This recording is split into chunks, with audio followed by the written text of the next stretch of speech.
नमस्कार, मैं डॉक्टर नेहा। आज हम इस वीडियो में बात करेंगे कि किडनी पेशेंट में क्या ऐसे लक्षण दिख सकते हैं जिससे हम ये समझ पाएँ कि पेशेंट में क्रिएटिनिन की मात्रा बढ़ रही है।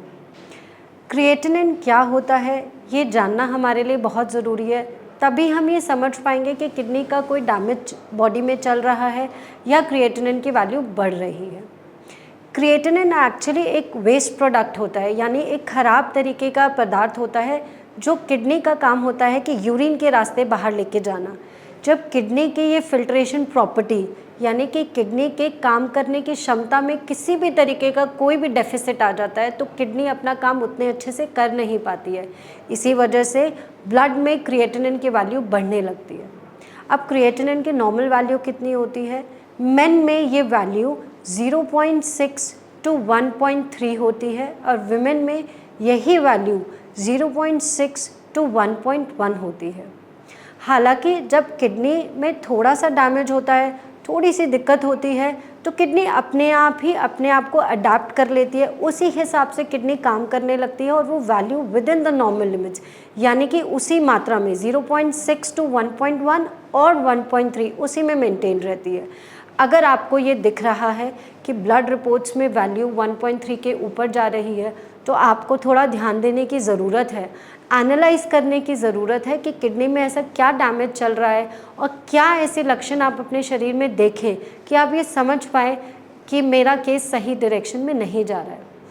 पहला सबसे इम्पॉर्टेंट लक्षण जो आपको दिखाई देगा वो आपके यूरिन में चेंजेस दिखाई देंगे। आपको दिखेगा जिस तरीके का यूरिन आप पहले पास करते थे, या तो आप यूरिन बहुत ज़्यादा पास करने लगे हैं या यूरिन बहुत कम हो गया है। अब आप कैसे समझेंगे कि मेरे को क्या लक्षण देखने हैं पेशाब में? यूरिन आउटपुट में हो सकता है आपको ब्लड दिखे या फोमिनेस दिख सकती है, यानी झाग दिख सकते हैं, आपको दिख सकता है म्यूकस आ रहा है यूरिन में। ये सारे चेंजेस डिपिक्ट करते हैं कि किडनी में कोई डैमेज चल रहा है। अगर कैलकुलस का केस है यानी कि किडनी में कोई स्टोन है या किडनी का किसी तरीके का कोई इन्फेक्शन है, ऐसे केसेस में अधिकतर दिख सकता है कि पेशाब में स्लाइमी यानी म्यूकस बाहर आ रहा है और ब्लड भी बाहर आ सकता है। लेकिन अगर क्रोनिक किडनी डैमेज का केस है, सीकेडी का केस है, तो आप ये देखेंगे कि यूरिन आउटपुट कम हो गया है और साथ में जितना भी पेशाब आ रहा है उसके साथ झाग आ रहे हैं। ये यूरिन में चेंजेस समझना, देखना और उसको आगे समझते रहना कि पिछले कुछ दिनों में क्या यूरिन में चेंजेस आ रहे हैं, ये आपको बहुत हेल्प करेगा ये देखने में कि मेरा किडनी केस कैसा चल रहा है। दूसरा इंपॉर्टेंट लक्षण जो आपको दिख सकता है वो है swelling. Swelling is a very common symptom in a kidney patient. हो सकता है पेशेंट कह सकता है कि मैं सुबह उठता हूँ तो मेरी आंखों के नीचे, मेरे हाथों में सूजन होती है, मेरा हाथ बिल्कुल नहीं चल सकता है। पेशेंट कहेगा कि मैं बहुत लंबे समय तक बैठा रहता हूँ तो मेरे पैरों में सूजन आती है। अगर किडनी का केस बहुत ज़्यादा आगे बढ़ गया है तो ऐसे पेशेंट को बहुत ज़्यादा पूरी बॉडी में स्वेलिंग हो सकती है। ये लक्षण जानना भी बहुत ज़रूरी है। तीसरा इम्पॉर्टेंट लक्षण जो आपको दिखेगा वो दिखेगा एपेटाइट में चेंज, यानी आपके भूख लगने में बदलाव हो गया है, आपको नॉजिया वॉमिटिंग के सिम्टम्स हो रहे हैं।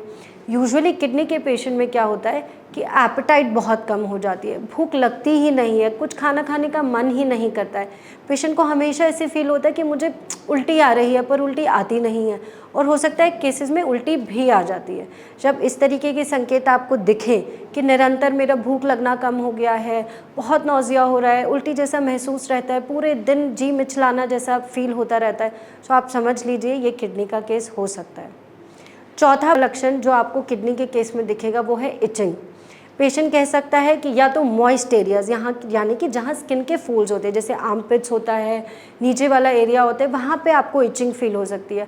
और अगर किडनी का केस बहुत आगे बढ़ गया है तो ऐसे केसेस में ऑल ओवर द बॉडी आपको इचिंग फील हो सकती है, खुजलाहट हो सकती है, और पेशेंट ये भी कहता है कि खुजली करते करते काले काले दाने हो जाते हैं।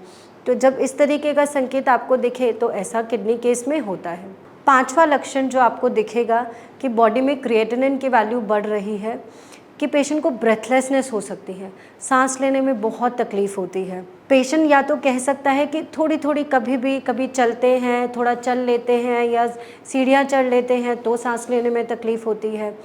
पेशेंट ये भी कह सकता है कि रात को हम सोने जाते हैं तो बहुत सांस लेने में तकलीफ़ होता है, सीधा लेटा ही नहीं जाता है, पूरी पूरी रात उठ के बैठना पड़ता है।